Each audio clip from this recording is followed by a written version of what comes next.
OK. Donc, si on va au premier bloc, je vais aller à 1B. Donc, 1B, c'est « Je suis allé au Mexique ». Lettre C, elle est descendue chercher des fleurs dans le jardin. Bon, là, j'ai eu la question, oui, mais avec descendre, auxiliaire être ou avoir? Ben, est-ce qu'il y a un complément direct? Elle est descendue, il n'y a pas de complément direct. Donc, c'est pas elle a descendu une chaise. C'est elle est descendue elle-même. Donc, voilà. Lettre D, Isabelle est revenue, revenue de l'école. E, tu es arrivé en retard. Lettre F, Émilie et Joanie sont venues au village pour nous saluer. S'il y a Madame, encore... Oui, allez-y. à question. Vas-y. Le pensée et le verbe descendre et en la conjugación en l'écriture est descendu avec et à... Oui? Ah, merci. Oui, parce que, ben oui, bravo, parce que avec l'auxiliaire être, l'accord avec le sujet, donc elle, c'est féminin, on ajoute un E. Sauf que c'est sûr qu'à l'oral, il n'y a pas de différence, mais quand même. Alors voilà. Merci. Lettre G, vous êtes devenu champion du passé composé, n'est-ce pas? Pas encore. H, ma grand-mère est restée chez elle hier. Restée avec un E à l'écrit. Et finalement, ma sœur et moi sommes tombés malades. En français, c'est tomber malade et tomber enceinte.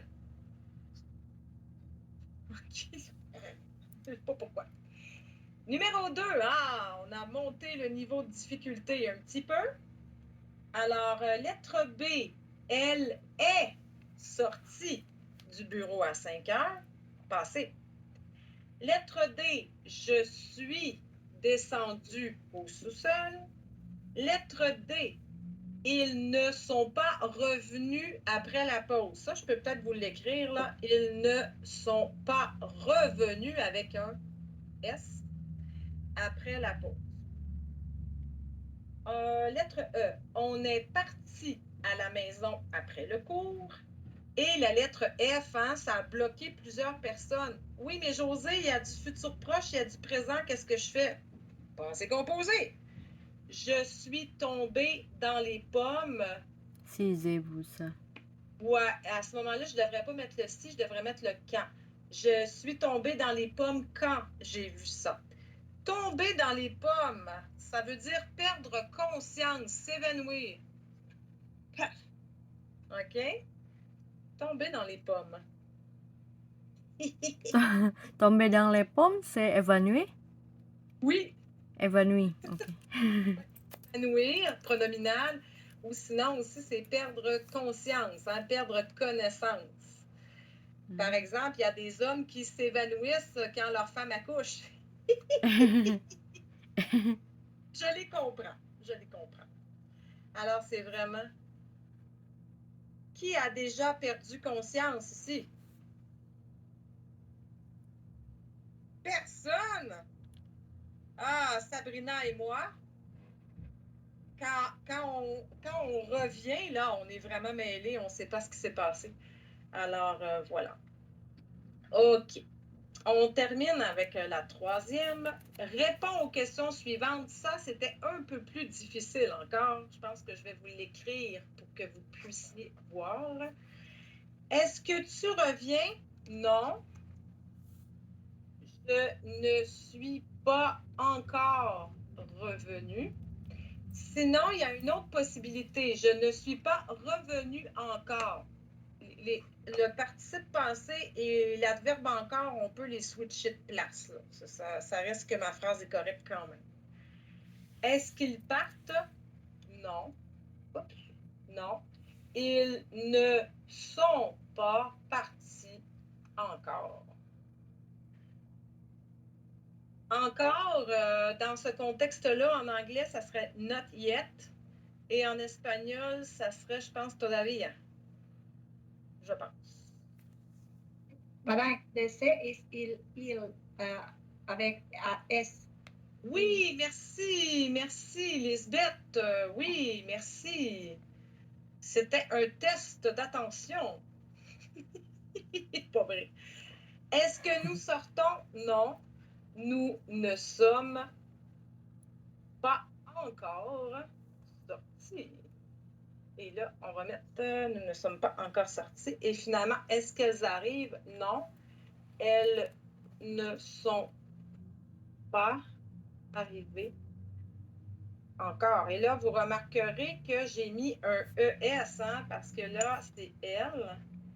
Et je dois accorder le participe passé qui est ici.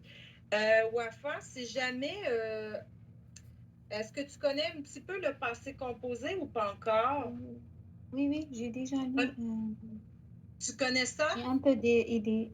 Ouf, OK. On pourra, si tu veux, regarder ça ensemble un petit peu, là. Ou sinon, tu pourras avoir une version, un cours rapide en arabe par Mohamed, là. Des fois, ça peut être Non, très... ça va, ça marche. Super. Donc, ça va pour ça, groupe? OK. Je peux peut-être vous faire une petite capture d'écran pour que vous puissiez noter si vous voulez noter.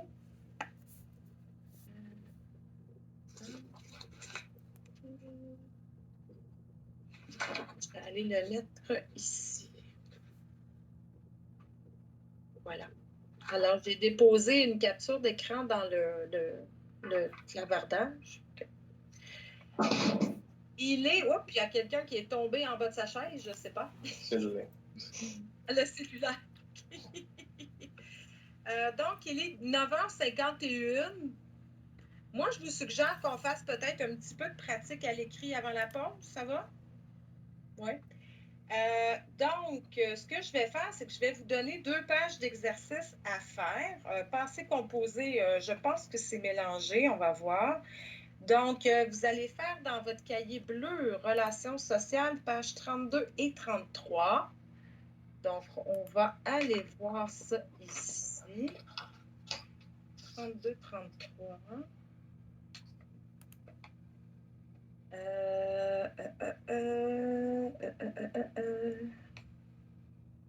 OK.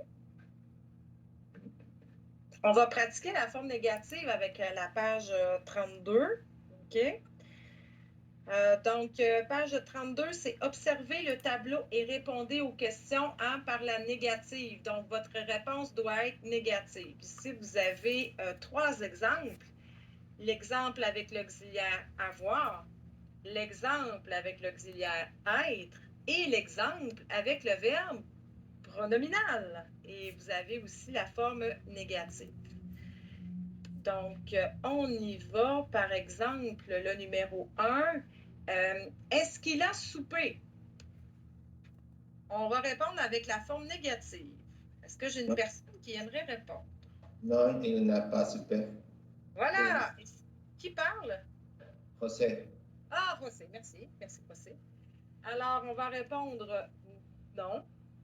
Il n'a pas soupé. Voilà.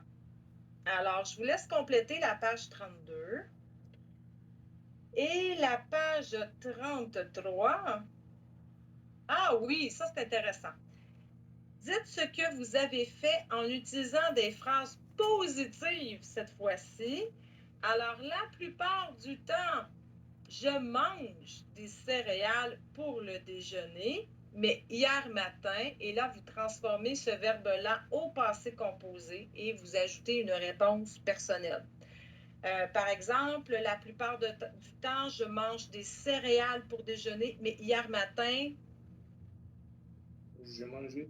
j'ai mangé une toast avec un café, par exemple. Okay? Donc, vous complétez la phrase avec une réponse personnelle. Ça vous va? Oui.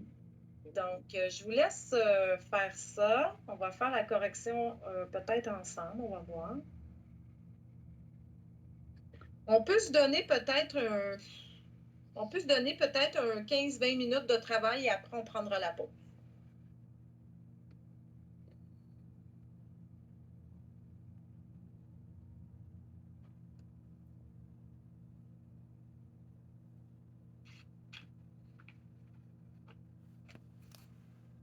Je vais fermer vos micros pour le bruit, mais n'hésitez pas à le réouvrir.